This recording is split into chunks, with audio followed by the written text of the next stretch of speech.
Le marché des transferts approche et avec cela, Barcelone commence déjà à s'organiser pour recruter de nouveaux joueurs. Cependant, de la même manière, Barcelone dira également au revoir à d'autres joueurs qui ne figurent pas dans les plans du club pour le reste de la saison. Ce début de saison a permis à Barcelone de voir qui mérite de continuer ou non au club, et à la lumière de cela, le nom d'un autre joueur qui risque d'être échangé lors de la prochaine fenêtre de transfert vient d'être annoncé, et nous parlons du milieu de terrain Pablo Torre. Malgré un bon début de saison et une grande utilité, Pablo Torre n'a reçu que de nombreuses opportunités en raison de l'absence de joueurs blessés et jouant à son poste. Maintenant que Gavi, Dani Olmo et Fermin Lopez reviendront jouer, Pablo Torre finira par manquer d'espace dans l'équipe principale puisqu'il deviendra la quatrième option à son poste, et avec cela, le joueur sera très probablement vendu ou prêté lors de la prochaine fenêtre de transfert. Et vous, êtes-vous pour ou contre une vente ou un prêt pour Pablo Torre?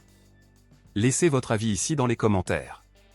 Passons maintenant à l'actualité principale, bombe exclusive de dernière minute. Comme nous l'avons mentionné au début de cette vidéo, Barcelone s'organise pour recruter de nouveaux joueurs, et du coup, les journaux viennent de publier le nom d'un joueur qui sera très probablement signé gratuitement par Barcelone lors du prochain mercato, et il s'agit du défenseur allemand Jonathan Tah, qui joue actuellement pour le Bayern Leverkusen. Jonathan Tah est en fin de contrat avec le club allemand et a déclaré qu'il n'avait pas l'intention de le renouveler. Ainsi, les journaux ont automatiquement commencé à associer le nom du joueur à Barcelone, affirmant que le club catalan chercherait à signer un pré-contrat avec lui en janvier. Barcelone a exprimé son intérêt pour la signature de Jonathan Tah lors de la dernière fenêtre de transfert, mais Leverkusen voulait un prix élevé pour libérer le joueur. Cependant, comme il est désormais en fin de contrat, le joueur peut désormais être contracté gratuitement.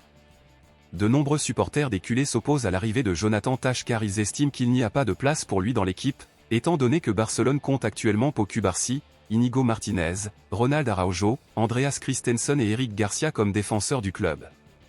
Donc, compte tenu de cela, à votre avis, pensez-vous que cela vaut la peine de signer Jonathan Tah ou n'y a-t-il vraiment pas de place pour lui à Barcelone? Le considérez-vous comme une bonne recrue? Laissez votre avis ici dans les commentaires et je lirai, je vous verrai dans la prochaine vidéo.